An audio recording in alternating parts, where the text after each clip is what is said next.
Welcome back to the Performance Playbook podcast. We have a special guest today, Angus Bradley. Angus, how we doing? Good. Thank you for having me on the show. I've actually been pretty excited for this one specifically just because I feel like so many people are going through the Instagram space right now for getting their knowledge. And I've specifically loved your content just based on the fact that it's like, at least if we're going to be tagging at ways of doing things, at least it's funny as shit. And like, I feel like that produces more like open dialogue. Obviously people are so fucking aggressive on Instagram and they'll just like freak out on you in your comment section. And we'll get more to that. But just before I go nuts, can you give us a little bit of spiel of who you are? Yeah, sure. My name's Angus Bradley. I'm from Australia. I'm 31 years old. I've been a personal trainer. I believe this is my 10th year. And then since gym shut down for close to a year in Australia throughout 2020 and 2021, then I started talking about my training and sharing ideas a lot more through social media and things like that. And now I'm lucky enough to run, like I have an education side to my business and I have a training side to my business, the name of which is called General Physical Preparation. And that's kind of the name of the business itself is a bit of an overview or an insight into the core values of the brand. So there's like a two-part mission there with the impact that I'm trying to have on the industry. From a strength and conditioning perspective, it really frustrates me how coaches who specialize in working with a certain type of athlete, they're too much in their silos. And it's my belief that we're working with humans first and foremost, like majority of people, 2 arms, 2 legs, no matter what sport they're trying to play. Like I said, there's individual circumstances, but again, it's about their individuality as a person, even more so than their individuality or specific context in terms of what sport they play. And then in terms of the way that the general population is trained by personal trainers, everyone's sort of talking about this idea that there's no best exercise for fat loss. It mostly comes down to just like lifestyle habits and your diet and stuff like that. Yet everyone's fitness experience stereotypically when they hire a personal trainer, it's like prepping for the world's shittiest bodybuilding competition. So I would like to see personal trainers to adopt the skill set of a strength and conditioning coach and to be strength and conditioning coaches for the general population, because I look at strength and conditioning in my perspective is the best gateway drug to find the form of exercise that's actually going to keep you engaged in health-seeking behavior for the rest of your life. Sorry for a bit of rumbling and raving and darting around there, but that's sort of an overview of a lot of the stuff that underpins where my content is coming from. Yeah, dude, I love it. And the rant is phenomenal though, because it's so true. And I have my own training business. I'm currently getting my CSCS, which we can talk about too, because I know we probably both have thoughts on that. But yeah, it's just going back to your content. I love seeing it and we'll get on this, but you get into those silos, right? People get so dogmatic with it has to be this way. Well, this strength coach told us this, and this is the only way. And thanks to, a good mentor of mine, the best advice I got was just be a mutt. Like if you're taking one line of thinking and running with that, impressive. It is impressive that you can lock down that hard and be like, fuck no, it's only this way. It's only 90 degrees or it's only full range. You're like, oh fuck, dude. Like, how can you like really sit down and be like, this is the only way? Yeah. But I think it comes down to, go on. Sorry. Well, I was just going to say your content is like, it's refreshing and it's funny as fuck. So it's like, I was like, I have to get him on. I have to. Thank you. But speaking to that, like people being really rigid in their belief that there's like one way of achieving results, like I think for some people that can be a helpful belief system, and I think you need belief in a training program. That doesn't have to always go to the extent that like, oh, this is the only way to do things. I have to do things this way. But I'm sure as an elite performer, you relate to that idea that you do need belief and buy-in to some extent to your program. I'm sure you've seen other heaps successful athletes where they're fully brainwashed, but they're talented and they work hard and their programming is good enough. because my perspective on that, and I think there's probably some overlap with our values here, I've just got to be honest about what I've seen. There are so many programs that I would sort of classify as shit programs and suboptimal approaches to training, but it's also a core belief of mine that humans are complex dynamic systems, and complex dynamic systems don't require optimization to thrive. They require existing in this bandwidth of good enough, and then a management of threats to the system. And as soon as I came about my training planning from this perspective, it just helped broaden my playbook and gave me a real perspective of the true bandwidth of good enough.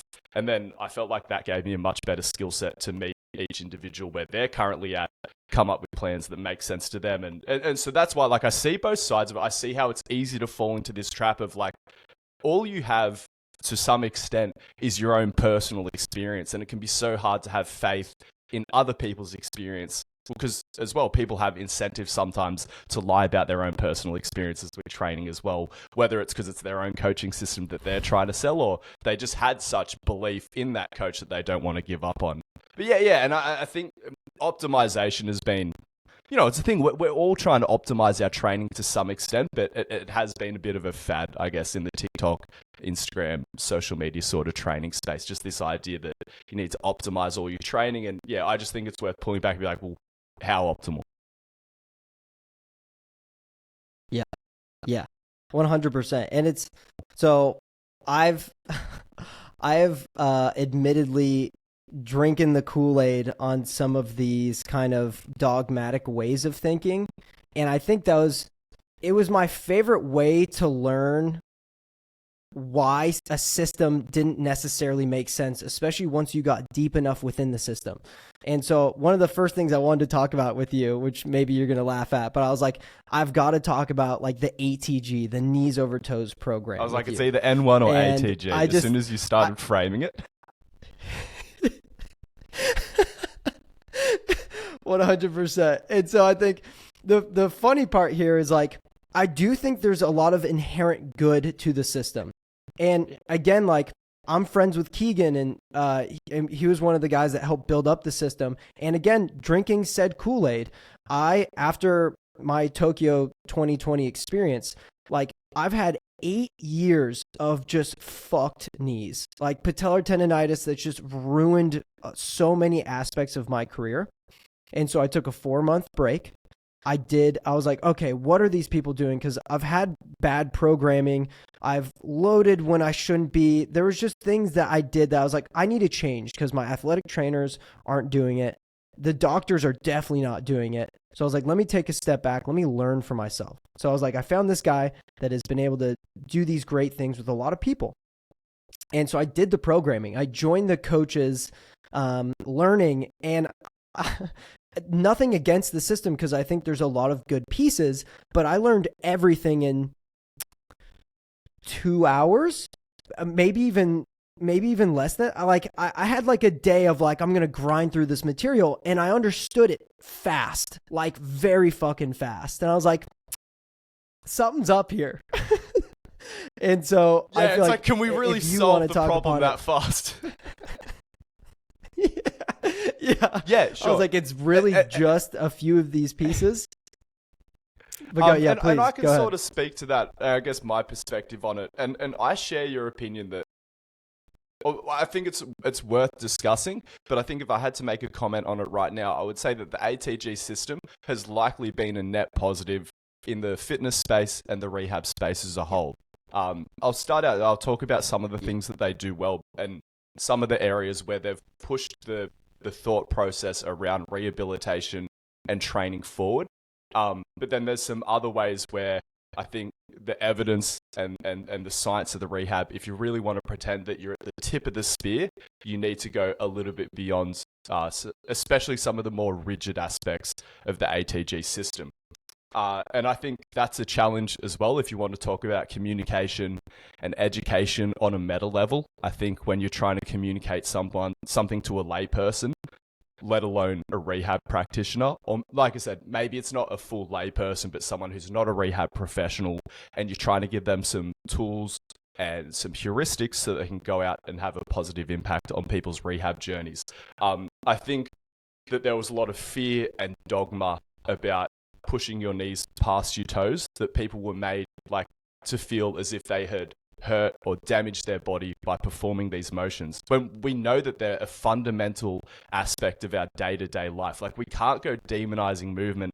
And this is where I think ATG has strayed from their original path, because I used to feel like the ATG system really overlapped and shared a lot of the values of movement optimism. From what I have noticed of what ATG puts out and a lot of what the coaches put out, they're not demonizing knees over toes, and they're not demonizing spinal flexion, but they're still demonizing rounded shoulders, tiny structural balance deficits, whether they be side to side or on the front to back of the body. And again, a lot of these things, they make sense, and they're not necessarily bad training heuristics. Like, you should probably try to train your body pretty evenly. You should probably try to have a strong left side and a strong right side. But some of the ways they communicate their ideas, they fall a little bit short. Again, like telling people, again, yeah, it's a good idea to train all the different parts of your body, but there's no relation and there's no evidence that that's why you're in pain, or that that's why your rehab journey has been complicated. We do have good evidence. If you've had a catastrophic injury to one side of your body and you've atrophied significantly, there is really good evidence that you should pay attention to that. But just these structural deficits and asymmetries that your body has always had, like, again, you have to remember that your body was asymmetrical and had all these structural deficits before it was in pain. And then I think we should also talk about, like, one, how do we discuss pain, and how do we communicate our thinking about pain to the general population? What the hell even is pain? Because not only is our understanding of pain changing currently, I think our attitude towards pain, even within the rehab field, I'm not even a rehab professional, but I guess I have ideas and commentary on it. Again, a lot of the ATG coaches aren't rehab professionals either. So we're all in this conversation now because it's social media, it's communication, and the spreading of information has been democratized. But yeah, I think, again, I think we have a responsibility to talk about pain to people in an up-to-date and evidence-based and pragmatic way. And I think we have a responsibility to talk to people about, like, is a pain-free athletic career a realistic expectation? Because pain-free performance is also something, an idea that ATG likes to brush up again alongside. I don't think a pain-free life is realistic, and I don't think that should be the goal. And that frames and contextualizes every bit of training information and rehab advice that you give out as well. I know that the bulletproofing thing is a bit of hyperbole. But again, I think people have an expectation that they can reliably prevent injuries. And again, even within evidence-based rehab and training circles, this has been a point of contention. I was really against the idea of using the term injury prevention, because in my eyes, you cannot actually prevent all injuries, or you can't prevent a lot of injuries, I would argue. But apparently, based on the medical definition of prevention, like, that's still an acceptable use of the term. But yeah, just this idea of, like, bulletproofing and things like that. Like I said, a lot of them are really, really good concepts, but they're very much oversimplified, and the system will help a lot of people. Because, and sorry for ranting and raving here, but, like, there's quite a bit to talk about, and I'm grateful that you've given me this opportunity, because, again, a lot of my criticisms of ATG, it's short form content, and then I have a lot of people, they're like, I'm actually willing to listen to you, but, like, I need you to fully explain to me the problems with ATG. So like I said, sorry, I bounced around a little bit, but I'm starting to work through all that stuff, and I will do this through short form content eventually, because I owe it to the people. What was I sort of talking about? But yeah, it's just, a lot of the ways that they talk about pain, injury, training, and rehab were up to date about 20 years ago. And we've just moved beyond those things, and they can communicate them in a more sophisticated manner. And I realize this might seem hypercritical of a system that I admitted is having a net positive impact. But I think when you are such a big company and you are affecting so many people's lives and so many people's training journeys and influencing the way that people engage with health-seeking behavior at this level, I think you have a lot of responsibility to be like this. They claim to be world leaders, so step it up. Yeah. I mean, if I could, again, just bring it back to me, not to say that my own story is the full story, but so I got myself out of knee pain that I'd never been able to get out of for 8 years. so I was just blown away. I was like, oh, that's great. And then I get back into the training side of things. I start listening to new coaches because, again, I went to another mentor, and I got to hear all of the knees over toe stuff, but it was just structured differently, which was Charles Poliquin. Well, okay, Charles Poliquin, that's where it all came from, and that's who Ben Patrick always tags upon, and that's where you hear the structural balance a lot. Like, that's where you really hear it a lot. And again, Charles Poliquin has a bunch of really good stuff, but there's pieces missing again. And if you stick within that one line, I start to get annoyed. And so my favorite part of getting into these like dogmatic circles was that if you're willing to think freely within the circle, you can see the missing links very, very quickly, especially if you want to be a mutt. I want to take in everything, everywhere. Like, I don't give a shit if you have A, B, or C behind your fucking name. Like, do you know what you're talking about? Can you show me on paper or with a program your knowledge? Like, that's what I care about. And so I get back into diving, and the program's working for a long time, but it does start to fail me. And again, my knees start hurting. Not to say that it's their fault. I was the one programming myself. But once I got a smarter coach that's been in the game for 20, 30 years, and he told me about these different ways of looking at things, to where I started loading into isometrics, utilizing plyometrics, because I was getting pushed away. No, you only do plyometrics within your sport. I'm like, oof, like that is you. It's such a strong statement. Like, you really believe that. And like, it's like we've seen a lot of good athletes do plyometrics in their training. Like, it's like that's a controversial and bold statement that they're making. Yeah. And it's like, I'm glad you can stick behind that, and you can say some really beautiful things behind that, right? To make it sound convincing, but it might not work for everyone. Like, I can only do so many fucking calf raises, and like my plantar flexion can be so great, but like when I'm jumping off of cement, like I need to be able to train that. What is the closest thing that it's plyometrics? Like, you can't get the same force output, period. Like, I don't care how much fucking weight you put on the calf raise, like you just can't get it. And so like, now that I've learned, I've stepped out of that, I've been able to utilize these things, still using some of the ATG stuff, the Poliquin stuff, but you merge it. There's a beauty to it, but like, you have to recognize that. And that was the frustrating part for me, is like, I came into the ATG program as a new coach, like a lot of those guys do. And I've even seen you call out some of these like younger guys, which is phenomenal. I think they need to be like, hey, like, think twice about this. Like, you need to think twice about this, because the problem we're having here is that you just literally regurgitate what Ben Patrick says. Like, that was a lot of these coaching circles, was like, I'm going to take your program that you literally just posted in this group chat, and I'm going to barf it all over Instagram. You're like, wait, what the fuck? Like 40 different ATG coaches just posted what Ben Patrick did in a group chat. Is that knowledge? Well, and this is the thing where I think ATG has responsibilities at a meta and just a communication level. Like, and just understanding and respecting their own impact and influence on the industry, and just being a little bit more accountable for that. And I think something as well that makes, and you kind of touched on it there, like, you've moved past purely the ATG thought process when it comes to your own thoughts on training and rehab, yet you still use a lot of their exercises, right? And I think that this is one of my main issues with ATG. It's not the methodology, it's the core philosophy, and it's the explanations. Because again, like, in terms of methodology, like, again, what I will try to do when I'm rehabbing people, I don't do much rehab because I'm not a rehab professional, but essentially I'm just trying to find an entry point for them. And I think ATG is a system. What they've done a really good job of is showing people how to scale things back.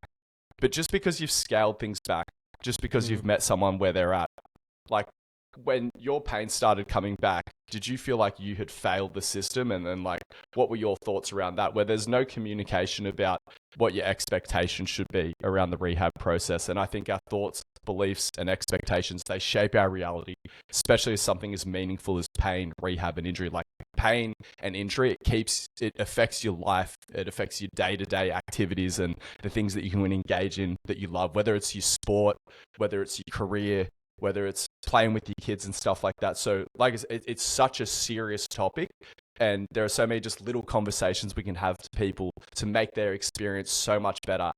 Not only for when they eventually do rehabilitate themselves, but along that journey as well. Because I heard so many stories of people who just felt isolated because they're like, did the tip raises, balanced out the front and the back, got my hamstring to my calf, knee still hurts. And they're like, go back to the start of the system. You did something right. Like there's no respect for the human experience. And rehab is a human experience at the end of the day. Like you can't separate it from that. Your body's not a machine that runs on an algorithm. Otherwise, ATG probably would have cured global knee pain by now. Like I say, if there's any ATG people sitting there scratching their heads, wondering, it's like, oh, we nailed the system. I'm like, no, this is why. Like, it is something that is fundamentally complex. It's the same as, you know, how people. I thought we cured obesity when people started talking about counting your calories. And it just turns out that obesity, like, yeah, the calories in, calories out, it's a big part of it. But even though you can isolate one of the variables like that, things are fundamentally more complex because it's just the world we live in. Turns out pain's the same. It's not just progressive overload and putting your knees over your toes. So I'm sorry if that's heartbreaking news to anyone who's listening. Or the blood, like again, I said, though, the reversing out knee pain or the tib raises. Yeah. When I came back to it and I started learning more things, more information everywhere, I did get to enjoy the one piece of, oh, there's more movement that I can do. Again, it's like they have the knees over toes, so the ATG split. Like I could name every single movement they do. And I think that's kind of a problem. Like, again, we want to hit basic patterns. Like you said in one of your posts, you want to hit a squat, a deadlift, a bench, bodybuilding, some plyos, cardio, but those can be done so many different ways. It's wild. Like you could isometrically load a squat position, a split squat position. You could, don't freak out ATG, but you could do it at a 90-degree angle and it could be really fucking beneficial. And so, bro, negative shin angle. One other thing is, like, do you follow Jake Tura? Because he actually talks about this quite a bit. So, because as much as I think that pushing your knees over your toes and challenging awkward and provocative positions can potentially be good, there's a lot of good data emerging that maybe vertical shin training might be a little bit better in early stage rehab for some people. Because like I said, like they can actually get load through the tendon without it being super provocative. Because load is one of the things that we think might be really helpful for painful knee tendons in rehab and stuff like that. Whereas when you're always chasing max knee flexion and maximum knees over toes, sometimes you end up with just something that's like highly provocative, but then you're not getting any of the loading or anything like that. So it's like, is it just like desensitization? And like I said, even that could be helpful potentially, but yeah, like even that's the specific knees over toes position, I think maybe not the be all end all. But like I said, is anything the be all end all?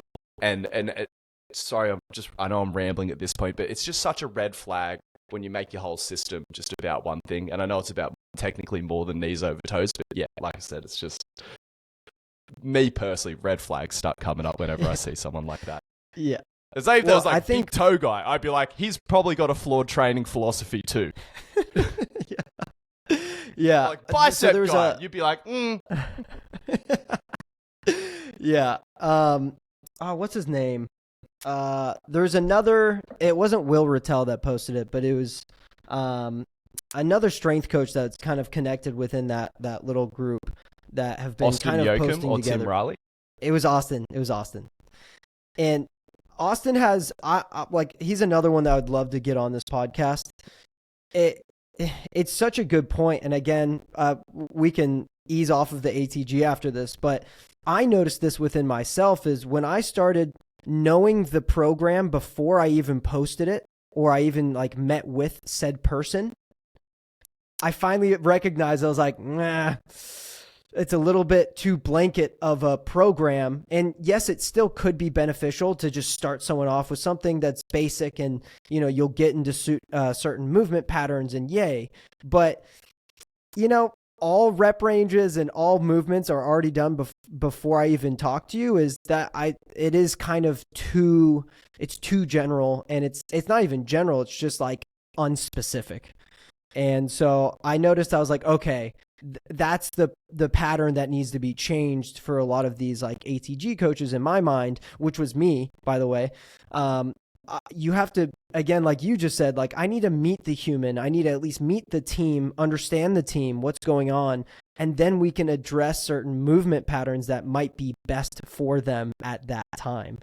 And so I lost that for a little bit when I first started this coaching journey, because, you know, the information was almost a little too blanket of statements going, you know, they need to like get in the full range. If they can't do an ATG split squat with the calf being covered by the hamstring, we've got to like hammer that out. And it's like, yeah, maybe, or maybe not. Well, and there's so many specific little ways that they talk about that you can develop knee pain. And like I said, there's probably some truth to it, but when you just sort of make people comfortable and you sort of manage their expectations, like, yeah, getting knee pain is a perfectly normal part of just like a life experience, especially, in my opinion, really healthy and athletic life. And as soon as you give people that context, you're like, oh yeah, and also pain's not correlated with damage. You just see the wheels start turning between people's eyes, and like, oh, you mean I don't have to let pain govern my entire life? You're like, no, did you want, like, is your specific goal to live a pain-free life, or is it to live a meaningful life? Which obviously has to exist below some threshold of pain, but again, that's different for everyone. Like, a lot of people just want to be told that they can go back into meaningful activities without making things worse. Which, and again, sometimes things can make things worse, but it's just about being open and honest about that entire process. And like I said, just a lot of these ATG coaches, like, they're so naive, and they're just so, I don't have another word, so I'm just going to skip over that bit. But yeah, I just don't think they have the capacity to have these conversations with the people that they're trying to help. Like, you could replace every single one of them with just a PDF, and people just like hit a button and the PDF shoots out. It's like, why don't we just go back to that? Like, do all these people actually need their own page and their own content creation strategy where they don't break eyes with the camera, where they use the same cadence, where their heads just turn like that robot as they bust out those hammy to calf split squats? Or it's so triggering. Like, I got called out for it the other day. Like, you just got this irrational hatred for ATG. I'm like, is it that irrational? It's everywhere. Like, it's just, I feel like it's following me. Even like, I knew it went too far. I'm blessed that I get to actually travel around and do seminars in different countries and things like that. And it just reached boiling over point to me when I end up sitting next to people. This is not a one-time occurrence. This is a regular occurrence. And people start yapping as the plane's sitting on the tarmac, and they're like, what do you do for a living? I'm like, oh, I'm a personal trainer. And they're like, what do you think about the backward sled drag and to reverse out knee pain? And I'm like, oh my. Ah! Oh, that's great. Well, I will say though. So yeah, I'm triggered. Sorry for anyone who's.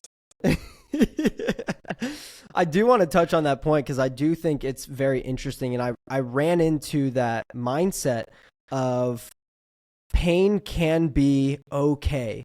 And for me, it was kind of like a paradigm shift a little bit, because again, if we're just going to look at my personal experience, because that's the best thing that I have at the moment, like my sport is stomping on cement. Like, I flip off of a cement platform. You don't fucking think that your knees at some point might be like, this fucking hurts, dude. This hurts. Yeah. You have no shoes. There's no padding. And so it's like, repetitively, if you do something like that enough, something might break down. And so being able to address that mindset of pain and being able to manage that, because okay, it is a problem when I go home and I walk downstairs and I'm walking down sideways. That's a problem. And I had that for a really long time. Okay. But if I'm not having pain anywhere else, but I feel tension or the action of pounding, and I've gotten into that now because I still feel a little bit. My knees have been great, but I still been dealing with some shin stuff. But again, here's the thing. When I'm jumping on said cement, I feel it. That's okay. Don't freak out. That's okay. But when I leave, is the pain still staying there? And soreness is fine. You're going through a regular practice. Soreness can be there, but how long does it stay? And so being able to work through that mindset of pain, and I've never had that really, like, I've had coaches being like condescending, like, oh, you're like, it's just pain, like sack. What is sack it? the Yeah, are fuck you up. hurt or are you sore? Those chats. Yeah. Yeah. Yeah. But like once I've sat down with someone that explained it to me logically in a very like empathetic way, oh, well, that does make sense. And like I can have a little bit of pain and not be ruined for my practice, training, life, etc. So Yeah, once someone gave you a big thorough understanding of pain, you came up with a solution based on your own personal experience and value system. You're like, Yeah. I don't want this to be affecting me outside of my training in like the other 20 hours of my life, but I'm happy to cop a bit of pain like when I'm working for an Olympic gold. Like we've seen all the studies when they're like, what would you do? Like, would you take 5 years off your life to win an Olympic gold? I think it was like 90% of the Olympians like, yeah, not a second thought. And I think something that you spoke to, it touches on an important concept that for me was paradigm shifting, for lack of a better word, when it came to my thought process on pain, injury, and rehab, but then also the training process. Because a lot of people talk about human beings as primarily homeostatic systems. And this is something that I learned from John Kiley, the concept of allostasis, because like our central theory of stress or like progressive overload or adaptation for a lot of people in the fitness industry is general adaptation syndrome. It was a theory that Hans Selye came up with, and like I said, it's this theory that the system is sitting in homeostasis. The training stimulus comes along and disrupts that homeostasis. There's a bit of fatigue or disruption to the system, but then it recovers and it supercompensates. Human beings have very few homeostatic systems within us because human beings are, like I said, systems made up of systems. The majority of our systems are actually allostatic, and these are systems that are trying to make predictions and calibrate themselves to the perceived upcoming threats and environments that the system thinks that we're about to face. So an example of your allostatic system sort of kicking in is like, I guess when you hear your name called that it's your turn to dive, you feel your heart rate elevate, and your heart rate getting up ahead of time, I guess it's creating like vasodilation and you're getting blood flow all around the body before you're up in the actual moment. It's doing things for you ahead of time. But then like most of the systems in our body are allostatic. So it even relates to things like the pain that you're experiencing during a training session. If you think it's hurting you, it's going to have a more negative effect, and it's going to be harder for your body to consciously engage in that activity. Whereas if you're perceiving the stress as beneficial for you, then you're going to be able to double down on that. You're going to be able to get through those feelings and handle them so much better. So allostasis is a concept that underpins so much of what I do, like I said, whether it's in performance or whether it's in rehab. And I think it's a tremendously valuable concept for us to understand. So like I said, majority of our systems are allostatic, not homeostatic. An example of a homeostatic system would be like your blood pH.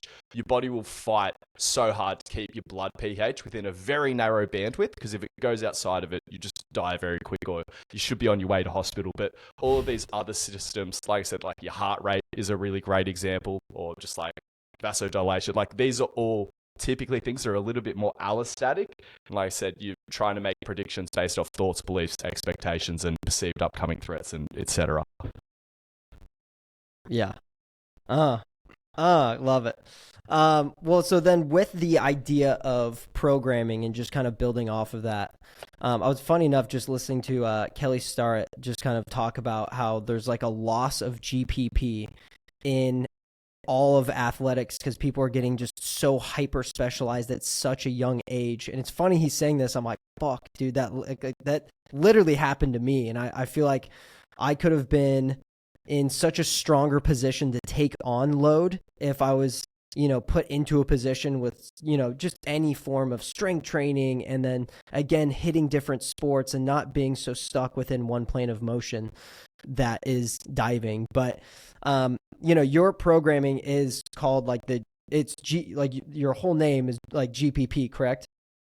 Yeah. Yeah. General physical preparation. Yeah. And I love that, because I feel like it's not like you're reducing it, but you're just making it like, hey, we need to hit these traits. And you talked about like CrossFit kind of figuring it out a little bit. And I just wanted to pick your brain when it comes to your system itself and your programming ideas. What does that look like for your athletes? Because again, it's I think we've over specified for a lot of sports, and we've already kind of lightly touched on that, but would love to hear, what that looks like for you specifically. Yeah, sure. I think a lot of trainers have an inadequate and very primitive understanding of what specificity is. And I think when it comes to strength and conditioning for certain sports, a lot of coaches will sort of think about terms of like, it looks like they're making similar joint angles. Therefore, this is more specific training. And that's definitely a component of specificity.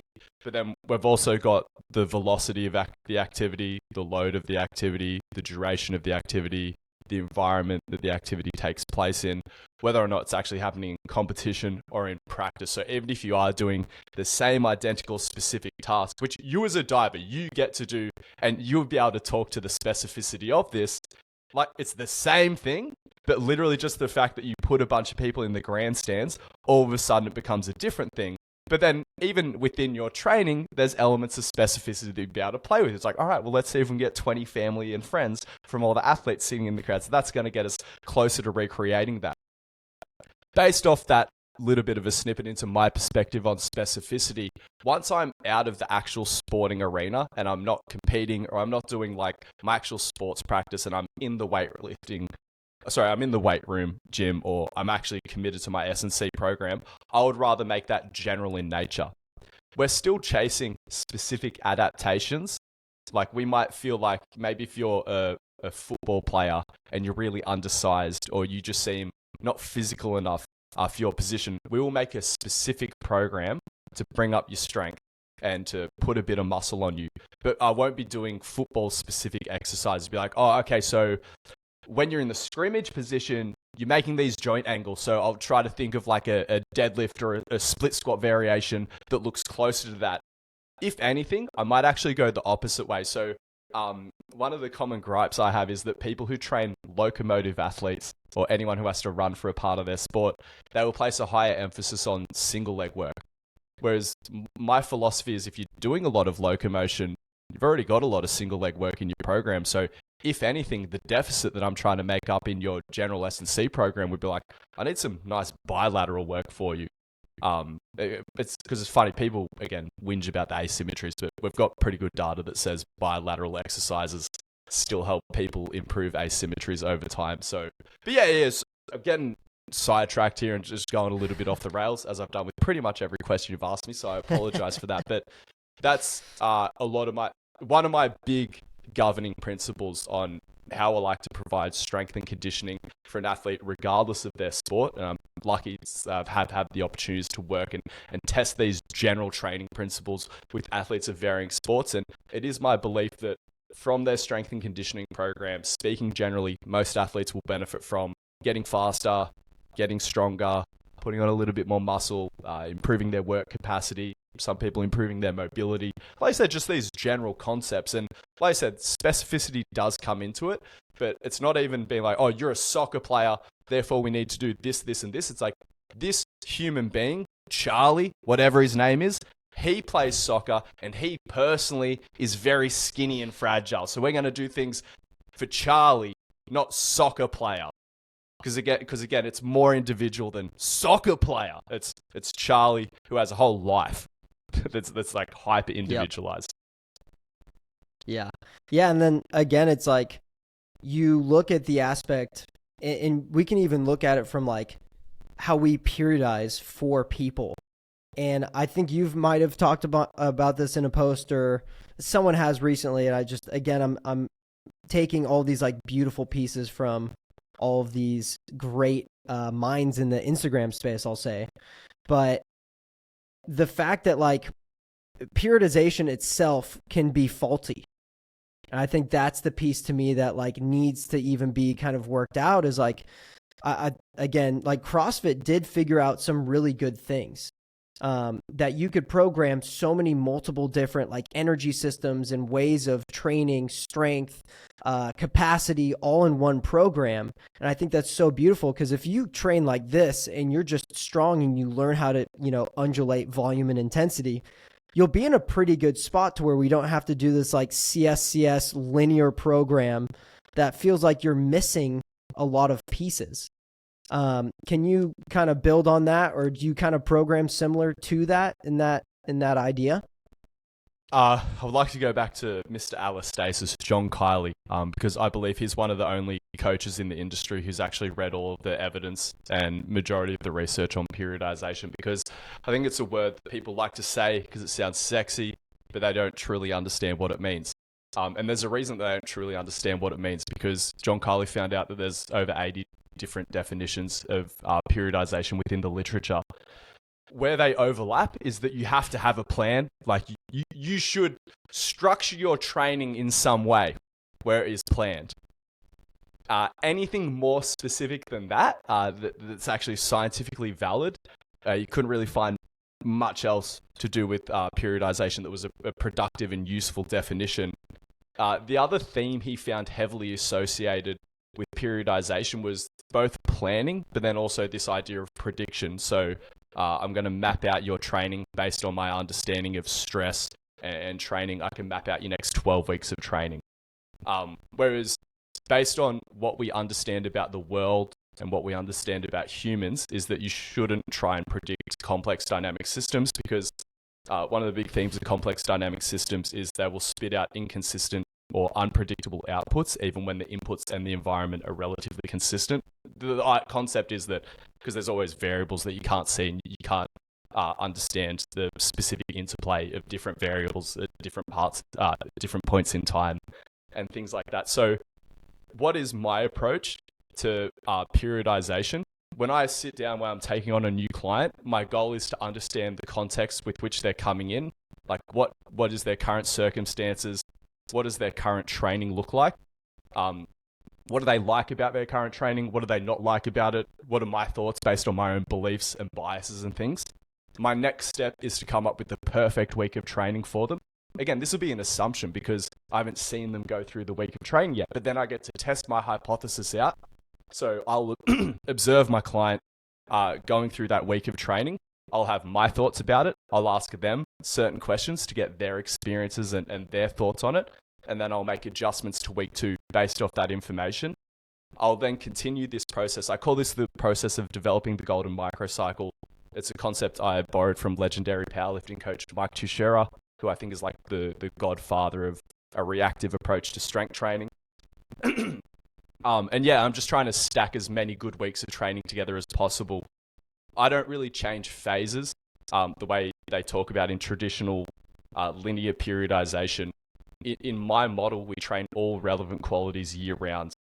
There's a couple of reasons for this. It's my belief that if it's relevant, it should be in the program year round, because past the beginner stage, you need a certain duration of exposure to a stimulus to make any measurable progress, whether it's strength, hypertrophy, or speed. So if you're just doing 6-week emphases on one quality and just rotating what quality you're emphasizing, you're just thrashing one quality, you're detraining everything else. And for anyone who's not competing, even people who are competing in a strength sport, all of their athletic outcomes are based on complementary qualities at the end of the day. So their physical preparation should resemble the demands of their sport. And if you're just training one quality at a time, then their training is not resembling the demands of the sport.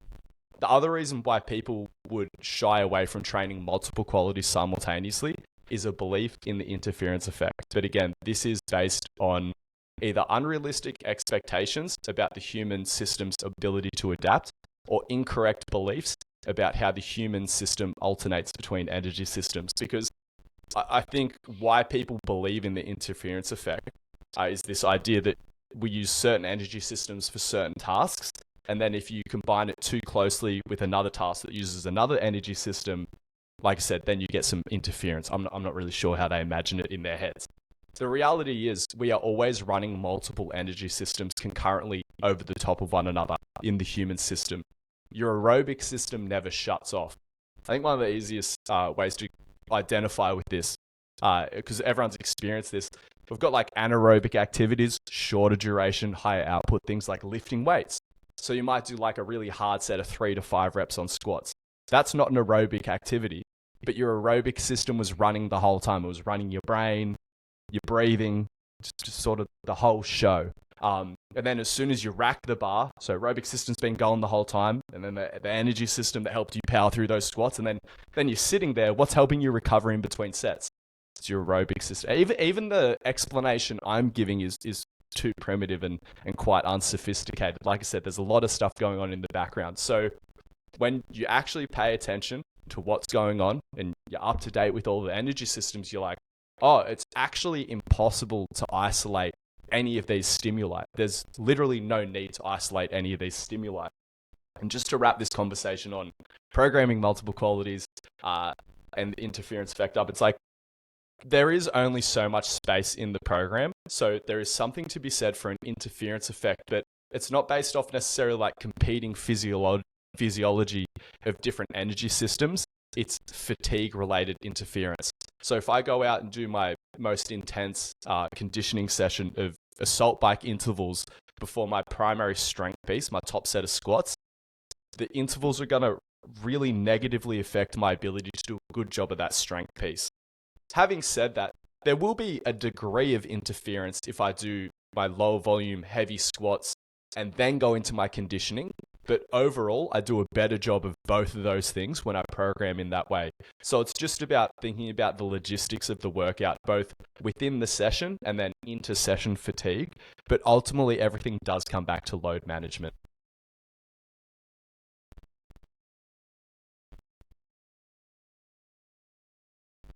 Yeah.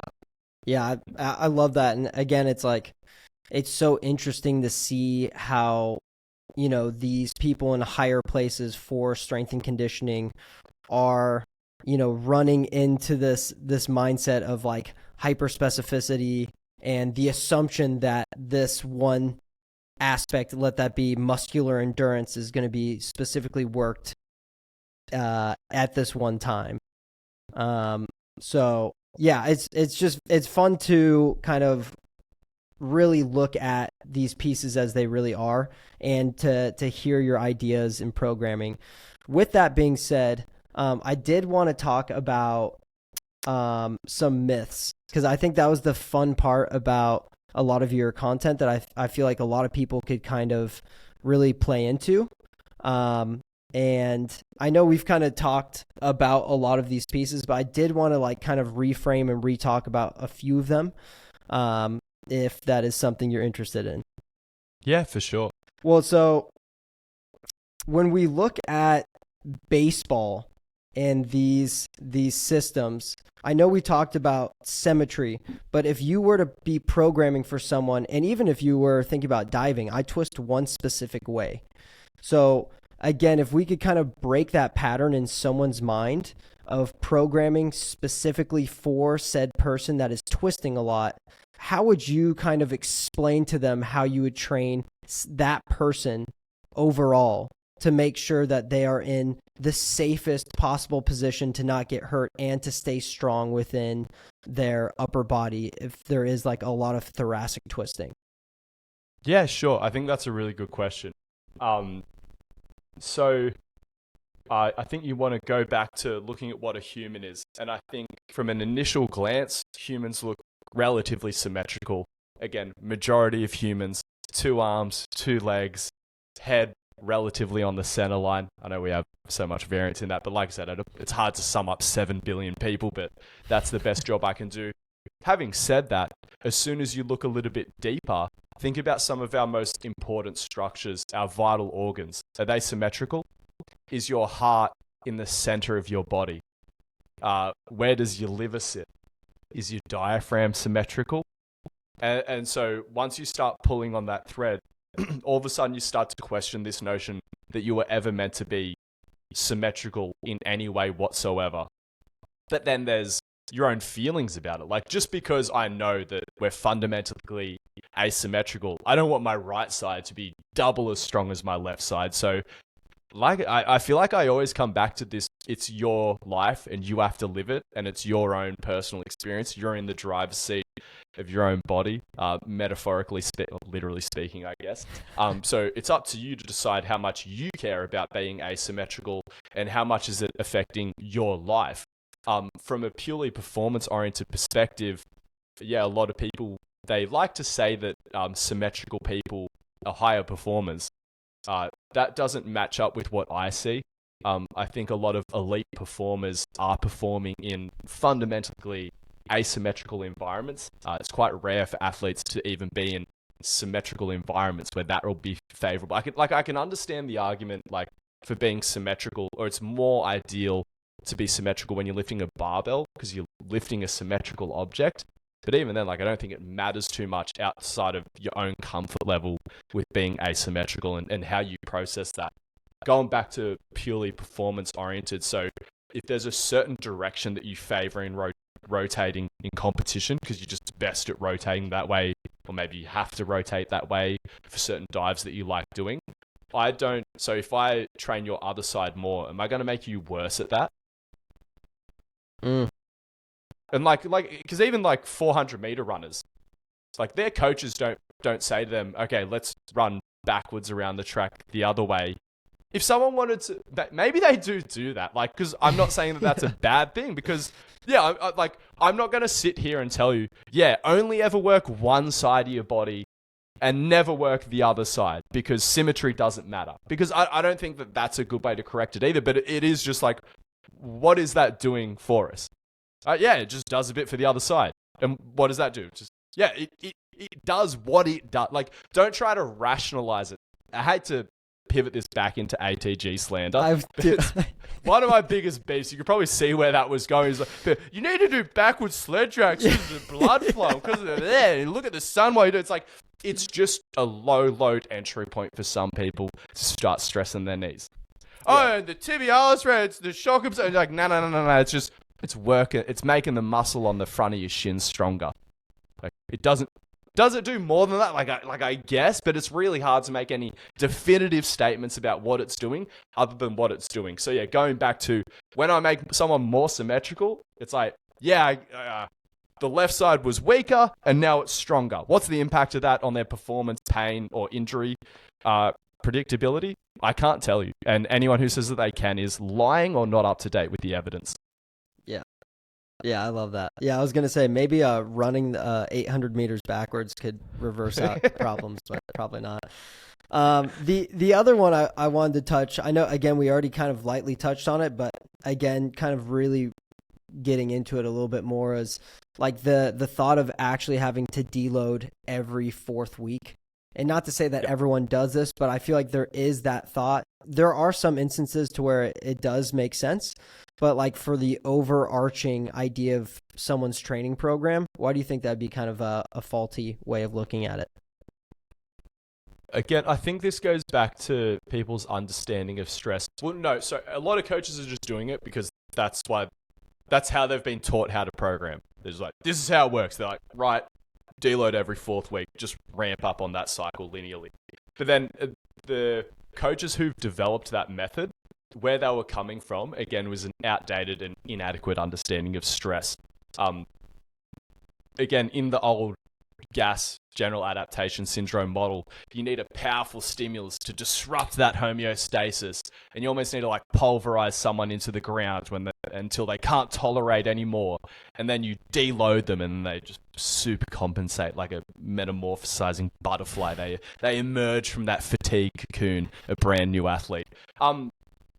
Humans don't require deloading to make adaptations or progress, so it can just be a linear journey.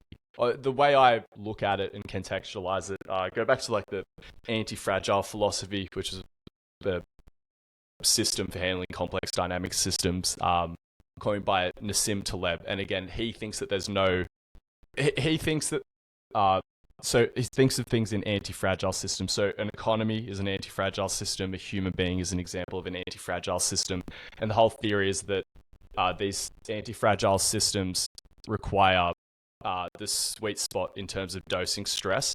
There's just like this goal. Like not enough stress, things will wither and die. Too much stress, things wither and die. The right amount of dose stress, which again is just an estimation based on the person's context and just based on the feedback that you're getting from both objective and subjective, but you're really just trying to find that sweet spot. So you're trying to find just that old heuristic that's a bit played out, like stimulate, don't annihilate, like that's sort of my philosophy.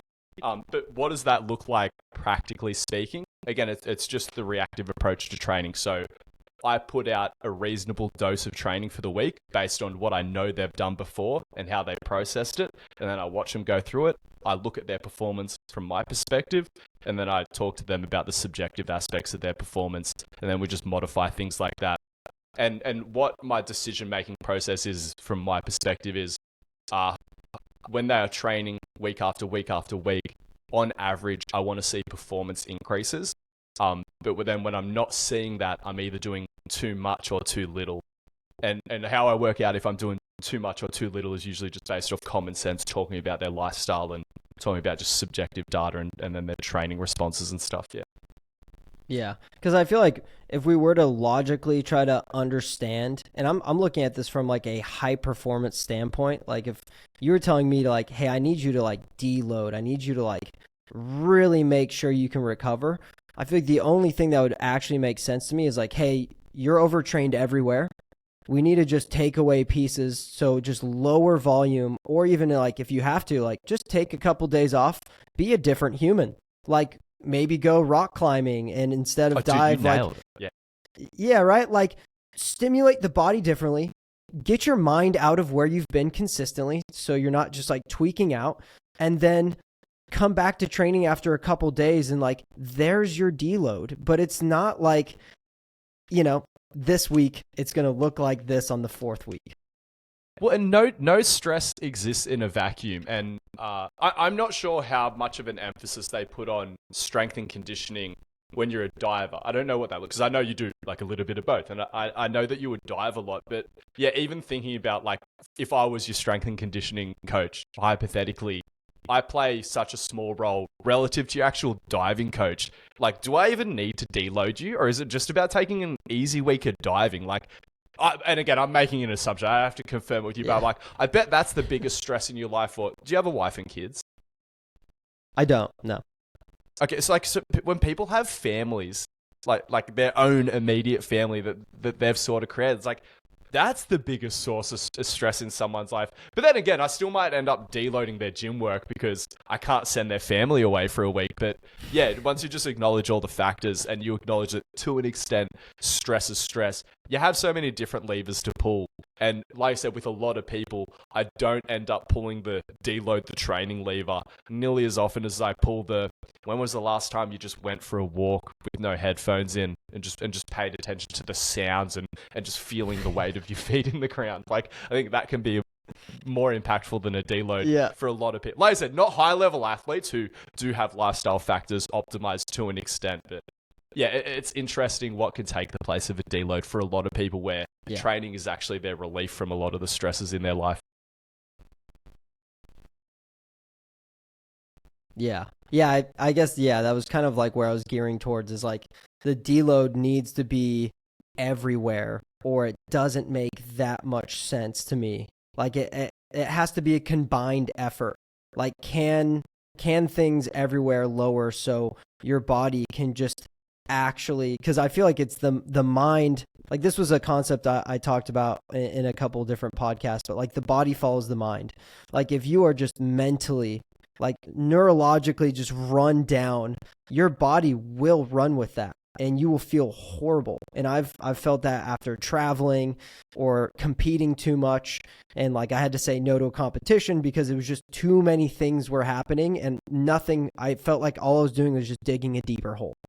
So just an interesting thing to touch on, and it's a fun topic to start to break these ways of like thinking about programming.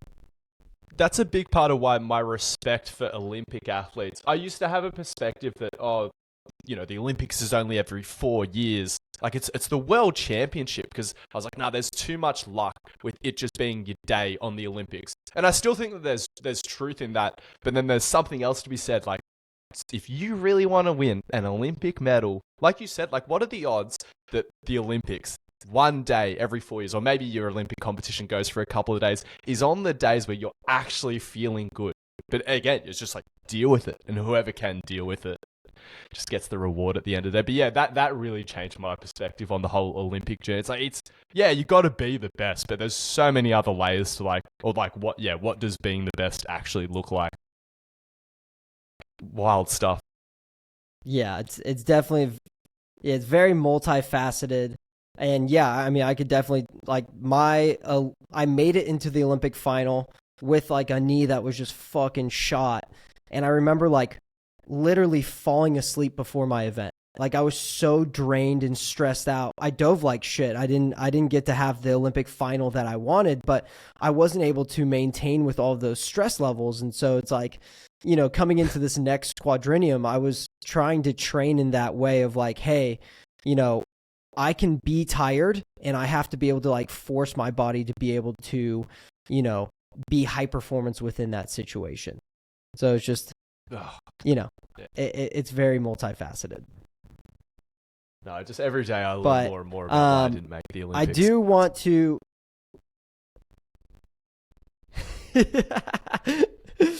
Yeah, it's hard. It's definitely not an easy thing. But I did want to kind of wrap this up with just touching on what we've kind of been talking about the whole time. We've been talking around it, but it's just knowledge specifically. And I feel like you have a lot of knowledge wrapped around a lot of your programming and how you see things and how you are able to address people's dogmatic thinking and X, Y, and Z. And so what is the best way for a coach to actually be able to take in knowledge and decipher for themselves, is this good? How do they go through the world learning knowledge that will actually benefit them long term? It's a great question. I'm glad you asked it. Because I used to really struggle with this one, but I think I've worked it out. So this is my thoughts on it.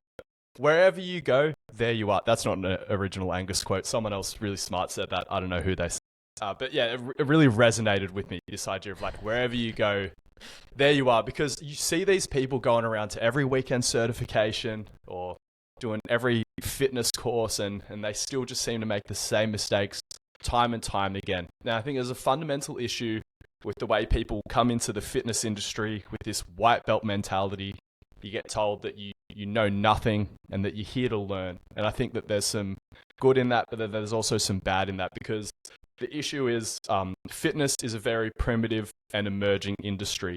And the reality is that there's been fields around us that have existed for millennia that have been trying to problem solve for complex dynamic systems, that have been trying to embody different parts of art and science, or embrace that duality of objective and subjective that are also important to whether you're doing fitness, music, or cooking, or like I said, a lot of the way I view program design, a lot of people would sort of look at, periodization theory and things like that. But the way I look at program design, it's just resource management, which is economics. And there's, I don't want to disrespect anyone in our field, but there's definitely smarter people who've been thinking about these concepts for a little bit longer in economics than there is at your local gym.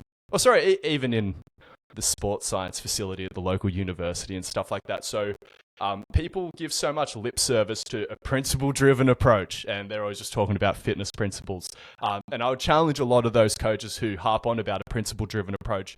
Where are your principles coming from? Like, are you just sucking on the fitness teat? Because there's so many moving parts around us, and there's so many things that you're gonna like I said, it's your worldview, and it's everything that you've seen and every bit of information that you've digested before you got into the industry. But then, like I said, yeah, it's also just about like how much you can adapt just the principles for handling complex systems into what you do as a fitness practitioner. Yeah. Well, I love that. Hopefully people got as much out of this podcast as I did. Obviously, they probably noticed at least a little bit that we've been dealing with the beauty of Riverside and, the uploading shenanigans. Got us there for a moment. Yeah, it was yeah, it was super fun having you on, and I know I'll probably have to pull you back on to just keep talking some shit over the entire thing. But yeah, I've loved the time, and thanks for popping on. I thoroughly enjoyed the chat. Thank you so much for having me on. Yeah. All right. Well, people, we'll catch you next week. Thanks for watching, and thanks, Angus, for joining us.